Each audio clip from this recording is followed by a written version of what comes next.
Allô, salam alaikum. Alaykoum salam, tu m'entends? Oui, je t'entends très bien, et toi? Je t'entends, mon frère. Dis-moi, ma soeur. Je t'appelle pour des questions. Mais je t'écoute, dis-moi tout, bismillah. Je voulais savoir vraiment si la sorcellerie existait vraiment. La sorcellerie, Allah, il en parle dans le Coran, oui. Ouais. Oui. Après, maintenant, la définition qu'on lui donne, quelle est exactement? Est-ce que toutes, oui, est-ce que toutes, non? Il y a beaucoup de charlatans, il y a beaucoup de bluffeurs aussi. Mais la Ouais. sorcellerie existe bien et bellement, hein. Et qu'est-ce qu'on doit faire si, il y a quelques années, en fait, on a trouvé de la sorcellerie. Enfin, pour moi, c'était la sorcellerie. Qu'est-ce qu'on doit faire? C'était quoi? Tu peux me décrire ce que c'était? Ouais. C'était une photo qui était coupée en deux. Il manquait une partie. Et il y avait un truc avec quoi. Voilà. Tafriqa. Tafriqa. Sur cette séparation. C'était une photo de qui? De toi? De ta famille? De quoi? Il y avait qui sur la photo? Quelqu'un un proche à toi? Ouais, il y avait. Ouais. Ouais. Et il y a combien d'années? Il y a, je sais pas moi, 15-20 ans en arrière. 15-20 ans d'arrière, machallah. Comment ça fait que tu y penses aujourd'hui? Qu'est-ce qui fait que tu y penses? Parce que j'ai plein de problèmes de santé, j'ai plein de problèmes, ça va pas avec la famille, voilà quoi. Et depuis 15 ans ou c'est récent? Non, non, depuis longtemps. D'accord. Tu es séparé? Tu es marié? Non. Non, quoi du coup? Marié. Hein? Séparé ou marié? T'as dit non quand Non, non, je suis pas mariée. tu n'es pas Je suis marié, pas d'accord. mariée. D'accord. Tu as été marié? Non? Concrètement, ta Non. situation? T'as des enfants? Non? Ah non, t'as pas été Non. marié du coup, je suis un botch. Ok, très bien. Et avec la famille, ça se passe? Non. Rien ne va du coup, concrètement. Il y a rien qui va, non. D'accord, alhamdoulilah. Tu as déjà Et fait en fait, tu as déjà fait l'Okhia? j'en ai fait plein, il y a rien à faire, j'arrive plus à prier, mon frère, je sais plus quoi faire. Tu as fait l'Okhia, qu'est-ce qu'il en est sorti de ces l'Okhia? Bah, j'ai trouvé des bleus sur mon bras. Non, de ces l'Okhia, qu'est-ce qu'il en est sorti de ces l'Okhia? Quel a été le diagnostic des raqis? Bah, il y en a un qui me dit sorcellerie, l'autre qui me dit, je sais pas, je sais pas. J'y arrive Alors, pas. alors il y a eu que sorcellerie et je sais pas, c'est ça? Ouais. D'accord. Et est-ce que ça t'a donné des traitements derrière ou des conseils? Ouais, C'est quoi? ouais, mais j'arrive jamais à tenir. C'était quoi les conseils ou les traitements qu'on te donnait? On me donnait de l'huile coranisée, de l'eau coranisée, enfin, je devais faire mon eau coranisée toute seule, Mhm. des huiles à boire, Mhm. voilà. D'accord. Je sais plus, en fait. Je Tu sais sais. plus. D'accord. Et est-ce que au niveau de la prière, tu as déjà prié un peu ou pas? Oui, oui, ouais, mais à chaque fois, je suis tellement pas bien, Ah, j'ai d'accord. des problèmes de santé, je sais plus quoi penser, en fait. Ok. Aujourd'hui, tu pries ou pas? Non, je vais pas te D'accord. mentir, non, j'arrive plus. Regarde, je vais t'expliquer un truc. Rapidement, je vais te faire une parabole. Tu sais, des fois, quand on prend des médicaments, ils sont dégueulasses. On n'aime pas. Ouais, Pas parce qu'ils sont pas bons pour nous, c'est juste parce on ne sait pas les apprécier. Alors, le goût, tu vois, peut-être qu'au début, c'est un peu amer. Mais on se force, obligé, on se fait violence parce qu'on sait que ces médicaments, ils vont nous apporter un bien. ouais, D'accord.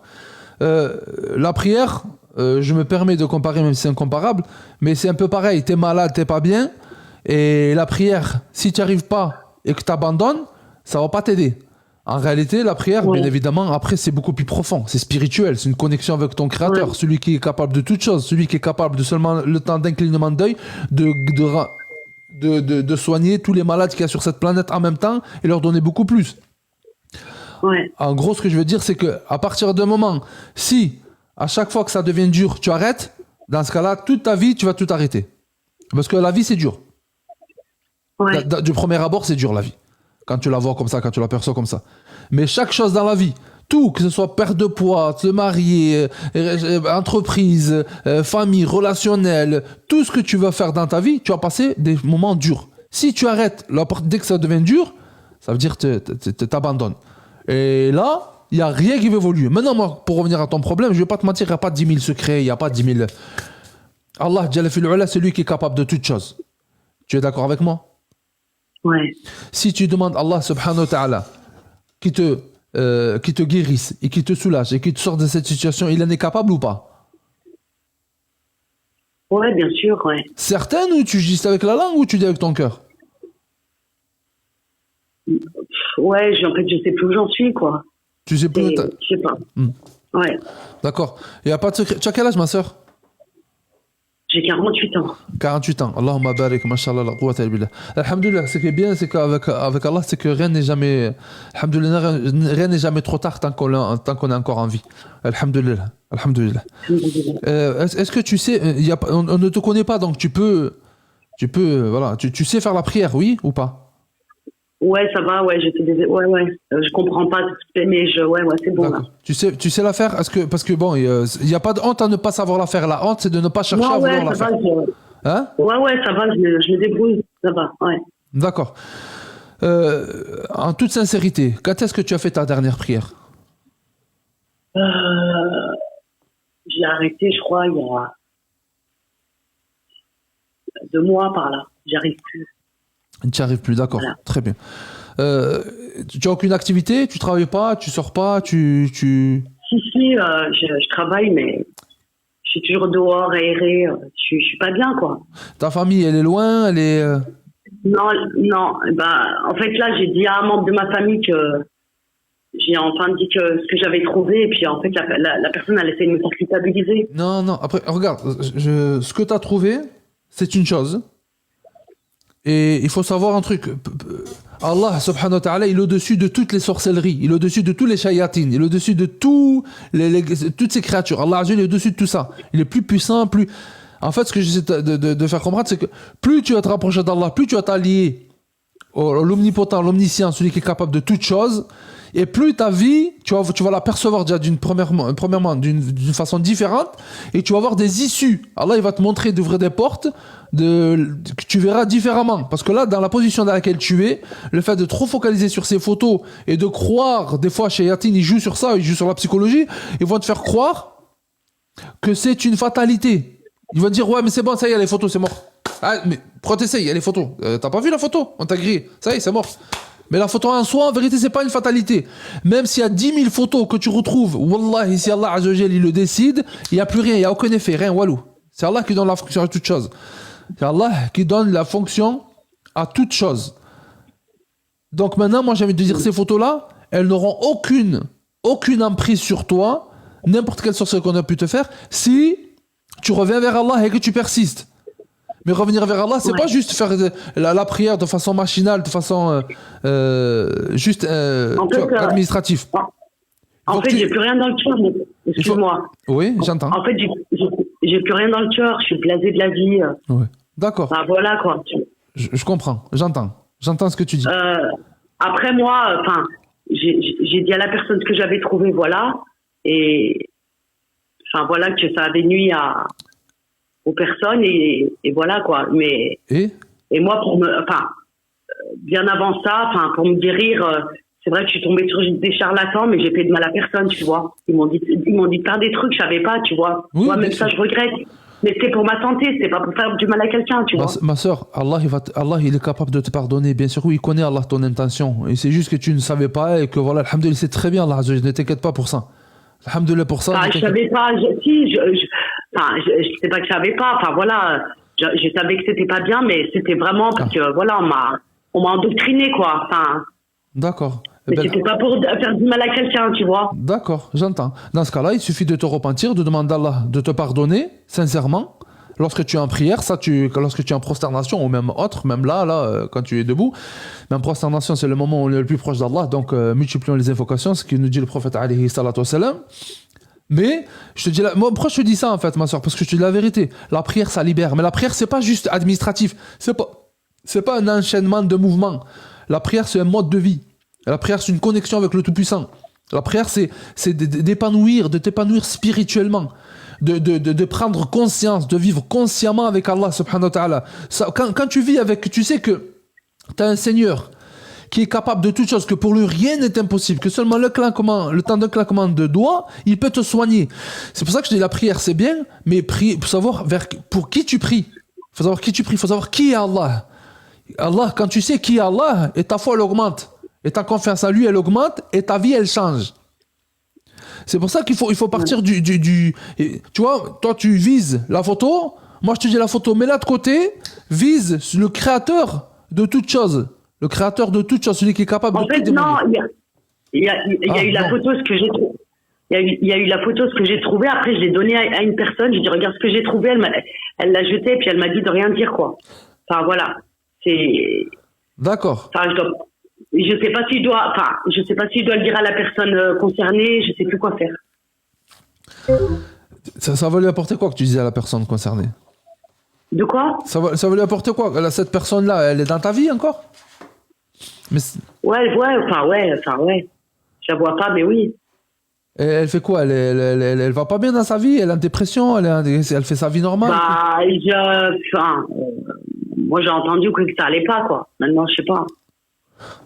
En fait, je sais pas si c'est possible de t'avoir personnellement au téléphone et de t'expliquer. Ouais, je te mens pas que ça va être un peu compliqué parce que là, je fais des lives exprès justement pour pouvoir donner la parole un peu aux gens. Après, hors antenne, c'est un peu compliqué. Ouais. Mais sinon, j'ai envie de dire, toi, tu t'appelles pour toi ou pour la personne du coup? Bah, j'appelle pour moi. Je me dis, peut-être que j'ai touché cette chose en la trouvant. Peut-être que je sais pas. Ou c'est pas normal d'avoir une vie comme ça, quoi. Il peut y avoir beaucoup de facteurs différents, ma sœur. Tu sais, la sorcellerie. Chez les médecins. Oui. Je vais chez les médecins, un il me dit c'est ça, un il me dit c'est ça, un il me dit c'est ça, mais je ne vais pas me sortir de ce que j'ai, quoi. D'accord. Déjà, tu es en contact avec aucun membre de ta famille, ce que j'ai cru comprendre. C'est ça ou je me trompe? De quoi? Tu es en contact avec aucun membre de ta famille? Ouais, D'accord. que de la hagra, en fait. Que de la hagra. Toujours les autres, ok. Après, t'as jamais été marié? Non. D'accord. C'est à cause des hommes, ça, j'imagine. Je sais pas, mon frère. Franchement, Voilà. je sais pas. Donc, après, t'es seul, t'as des amis? Ouais, on va dire ouais. Mais là, en ce moment, je suis très seule. Hein. Voilà. Est-ce que je peux me permettre de te dire que peut-être qu'il faut se remettre en question et se dire peut-être que le problème, il vient de nous? C'est dur, hein? Pardon, hein, ça fait mal. Je sais que ça pique. Là, je mets le... Ah. Non, mais mon frère, ça fait des années que je suis des thérapies. Franchement, le problème, il vient pas de moi. Ma famille m'ont tellement détruite aussi psychologiquement. Donc, le problème, c'est les autres? Ouais. D'accord. Toi, tu n'as aucun défaut, j'imagine? Si, j'ai des défauts aussi. D'accord. Le fait de penser que tout est la faute des autres, ça devient compliqué. Parce que ça veut dire, en fait, on vit dans un monde où le monde, tu peux pas t'adapter. Les gens, comment ils font les gens entre eux pour s'entendre, finalement? Si tous, ils sont mauvais, personne ne devrait s'entendre avec personne. Ouais. Tu vois ce que je veux dire, ma sœur? Ouais. Ce que je veux dire, ma sœur, en fait, concrètement, c'est que, wallahi. Vas-y, tu sais quoi, envoie-moi un message en privé et je vais essayer de voir. Je vais te dire, mais pas en live parce que tu risques de te. C'est très compliqué. En fait, c'est très compliqué mon affaire.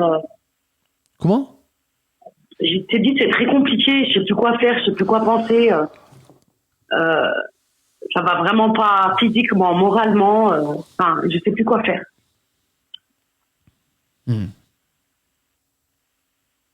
J'ai jamais vu ça, quoi. Je sais pas. Et moi, ce qui m'étonne, c'est que tu penses que c'est tout le temps à la faute des autres. Non, moi aussi, il me remet en question. Mais en fait, dès que je dis la vérité, ça va pas, quoi. Mais voilà. Après, il y a une façon de dire, ma soeur, la vérité. Peut-être que la manière dont tu le dis, tu sais, la vérité n'est pas forte. C'est juste un message. La façon de transmettre le message, c'est 80% du résultat. Par exemple, je sais, mais...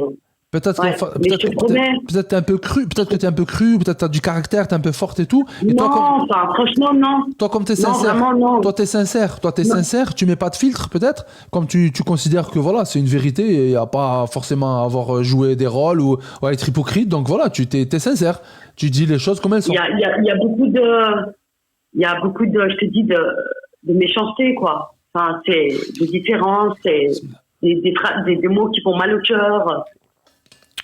Voilà. Alors, t'es peut-être hypersensible. Non, non, enfin, oui, oui, je le suis, mais T'es susceptible. voilà, ça dure depuis des années, de toute façon. Hein. T'es susceptible, peut-être. Non, franchement, non. T'es pas J'entends les choses quand on me le dit, j'entends les choses. Hein.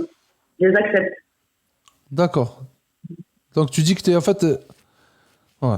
T'es pas susceptible, t'es pas hypersensible. Et les Si, gens. sensible, je le suis, mais c'est normal quand on te balance des choses dures en plein visage, des choses méchantes, quoi. Tu vois? Quel genre de choses on peut te dire qui te font du mal? Des choses décentes, quoi. Par exemple, tu veux citer un exemple ou tu préfères pas en parler? Euh, par exemple, je vais pas rentrer dans les détails, mais tu vas voir une personne vraiment proche et elle te dit au début ça va et puis 2 jours après tu retournes, elle te dit bah non, tu viens plus chez moi, je suis fatiguée. Enfin, c'est dur, quoi. Ouais, après on n'a pas le contexte, ouais. C'est un peu compliqué à statuer comme ça. Ouais. Moi, le seul truc que je peux te dire, moi, par rapport à tout ce que tu me dis, je pense qu'il y a beaucoup de choses à travailler, ma sœur, en toute sincérité. La première chose, c'est notre relation. Tous pareil, on est tous dans le même cas. Je te pointe pas du doigt. Mais notre relation avec Allah, c'est la première chose à travailler déjà dans un premier temps. Ça nous fait comprendre beaucoup de choses. Notre relation avec Allah, donc la prière, ne jamais la délaisser. Vraiment, ça, c'est un truc important. Je sais pas, t'as déjà testé d'aller à une mosquée ou dans une association où il y avait des sœurs et tout? Ouais, mais rien à faire. Et quoi, ils sont méchants? Non, franchement, non, mais Ils sont quoi? Ils t'écoutent pas? Tu t'entends pas avec eux? ouais, j'ai l'impression que je suis pas écoutée, quoi. Voilà. Ça fait longtemps que je suis suivie, il n'y a rien à faire. J'ai ce problème de santé, là, ces douleurs, ce goût dans la bouche, je suis pas bien. Enfin, c'est horrible. Est-ce que t'as déjà essayé d'aller voir une psychologue? Ouais, je suis suivie. Ah, t'es suivi, t'as un traitement? Mis à part la psychologue, ouais, j'ai un traitement Traitement de quoi? pour les douleurs. T'as une fibromyalgie? Fibromyalgie, Non, même pas, parce que j'ai pas mal dans tout le corps. d'accord. Et la psychologue, elle a mis des mots sur tes mots ou pas? Ouais, elle y croit, la sorcellerie. Ouais, Ah, c'est une musulmane? ouais. Elle te dit t'es un sorcelé, elle te dit elle aussi? Elle me dit c'est un tout, quoi. Mais Elle te dit qu'elle a la voilà. sorcellerie? Ouais, pas sorcellerie. Après, je voulais savoir, la sorcellerie, ça donne des diarrhées? Ça dépend. Ça dépend. Ça dépend, ma soeur. Ça dépend, qu'est-ce que c'est? Est-ce que c'est vraiment une sorcellerie? Moi, ce qui m'embête, c'est de la vérité. Tu sais, pendant plus de 12 piges, j'ai fait des ruqyas, etc. Moi, quand les personnes, même si je soupçonnais qu'elle avait une sorcellerie ou quoi, l'objectif, c'était pas de l'intérêt dedans. C'était pas de l'intérêt dedans, justement. Non, moi, l'objectif, c'était de se concentrer sur le soin et pas sur le mal. Ouais, Parce que le mal, plus tu te focalises dessus, plus il prend de l'ampleur. Et plus il prend de l'ampleur, plus il te manipule. Et plus tu manipules, et plus tu perds le contrôle de ta vie. ah là, j'ai vraiment perdu, là.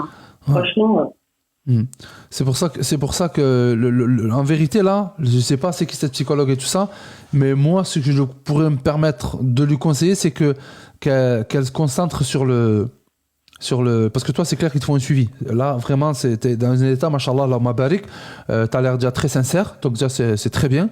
Et t'as vraiment envie de t'en sortir, donc machallah, t'as l'air motivé. Donc, il te faut juste des bons outils. Il faut juste des bons outils à suivre. Tu vois. Donc, j'avais une dernière question. Quand tu fais des requêtes, tu trouves des bleus sur ton corps. ouais, je te dis. Ça veut dire quoi? Est-ce que tu fais de l'anémie? Non, j'en peux plus, non. T'en faisais? À plusieurs reprises, hein. T'en faisais ou pas de l'anémie? T'as déjà fait? J'en faisais avant, mais là, non, j'en peux plus. Ouais, non, des fois, ça a un rapport, des fois. Mais sinon, par rapport à Ruqya, Allahu A'lam. Allahu A'lam, les bleus, moi, si tu veux, il y a eu des personnes qui recevaient des bleus, des bleus qui apparaissaient. Mais la relation directe avec la Ruqya, il n'y a jamais eu de relation qui a été faite, en tout cas par moi que j'ai entendu par rapport au savant de la Ruqya. Ouais. Regarde, t'as 48 ans, ma soeur. Je me dis, Tu vis seule. je vais rester comme ça et puis c'est tout. Hein. C'est possible qu'Allah il décide que tu restes comme ça pour un bien, mais même si tu restes comme ça, il faut que tu changes dans ce cas-là la perception de voir ce qui t'arrive. Il faut que tu te concentres sur la façon dont tu vois, ma soeur. Tout est dans ta vision des choses. Regarde, moi je me rappelle, je te dis la vérité, regarde. Moi j'avais reçu 2 personnes différentes au cabinet. Et c'est une personne qui avait le cancer. Une sœur, qu'elle est venue, elle avait le cancer, etc. Elle était au bout de sa vie. Elle pensait qu'à ça, elle dit ma vie elle est fichue, ça y est, c'est mort, c'est fini, je m'en sortirai pas, c'est trop grave et tout. Et elle tombait dans une dépression. Elle était pas bien. Elle pensait qu'à ça. Et subhanallah, une autre sœur, pareil, cancer. Mais elle, subhanallah, elle dit non, alhamdoulilah, c'est une épreuve qu'Allah m'a donnée, j'ai beaucoup de bienfaits à côté, je reste me concentrer, je vais faire des duas, je vais faire les causes, je vais faire le traitement qu'il faut, nécessaire, etc. Et elle était heureuse, elle était épanouie. Limite, elle oubliait sa maladie des fois. Les deux avaient la même maladie, une, elle était au bout de sa vie, l'autre, elle était épanouie, elle était optimiste, elle était heureuse. Donc, ce que je veux te dire là, c'est que c'est pas l'événement qui nous arrive qui nous fait souffrir en réalité. C'est la façon dont on voit cet événement qui nous arrive. Et pour ça, il y a des outils. Il y a une façon de percevoir les choses. C'est pour ça que je te dis, un accompagnement avec une personne qui arrivera à te donner ces outils au quotidien un petit peu, juste le temps de te lancer, de prendre comme un tremplin.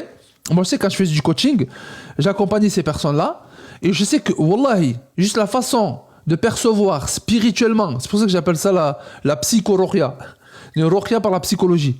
Et le fait de percevoir différemment, d'avancer, tout en faisant des petites rochia, de manière juste à ce que... Parce que le Coran est une guérison, on ne peut pas le nier, tu vois.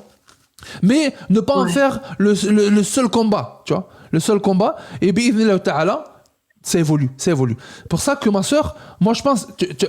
Tu as les capacités, tu as l'air d'être très intelligente, tu as l'air d'être sincère et tu as l'air de vouloir t'en sortir. Donc tu as tous les ingrédients nécessaires pour utiliser le traitement et de changer ta vision de la vie et changer ta vie.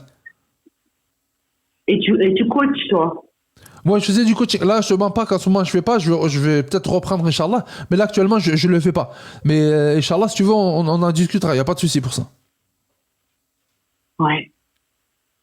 D'accord, je vais tellement m'en sortir, mon frère, je ne sais plus quoi faire. Envoie-moi un message en privé et je te dirai, Inch'Allah. J'essaierai de voir avec toi comment on peut faire, Inch'Allah. Il n'y a pas de souci. D'accord. Sur ce TikTok. Sur TikTok? Ouais, sur ce TikTok, tu m'envoies un message, tu dis que je suis la sœur qui tu m'expliqueras un petit peu pour que je t'identifie, parce que je reçois beaucoup de messages. Comme ça, on verra comment on peut faire, Inch'Allah. Si je peux t'accompagner ou quoi. Si je peux t'orienter vers quelqu'un, quoi. Parce que là, franchement, j'en peux plus. Hein. À part courir chez les médecins et je sais pas si ça vient de la nourriture. Quand je mange, le lendemain, je suis pas bien. J'étais une fille pleine de vie, qui rigolait, qui aimait la vie. Et... Ça va aller mieux. Voilà. Ça va aller mieux, ma soeur. Ça va aller mieux. C'est pas une fatalité en soi. T'inquiète pas, ça va aller mieux. Moi, je suis persuadé que ça va aller mieux. Inch'Allah. J'ai tellement envie de guérir, mon frère, je sais plus quoi faire. Ça va aller mieux. Bihawlillah, je suis persuadé que ça va aller mieux. Je sens que tu es pas. Alhamdulillah. Tu vis une phase difficile, mais ça va aller mieux, bi'idhnillah. Ya Rabbil alamin. Ça fait 9 ans, hein. Ça fait 9 ans que ça dure. Hein. J'en peux plus. T'en peux plus, mais alhamdulillah, t'es forte. Ouais. Voilà, ma soeur. Donc, ce que je dois faire, Inch'Allah, tu m'envoies un petit message. Et Inch'Allah, on essaie de voir comment on peut s'orienter. Okay. D'accord, merci, mon frère. Allah te préserve, ma soeur. Qu'Allah te raffermisse, ma soeur. Allah hafdak. Salam alaikum wa rahmatullahi wa barakatuh.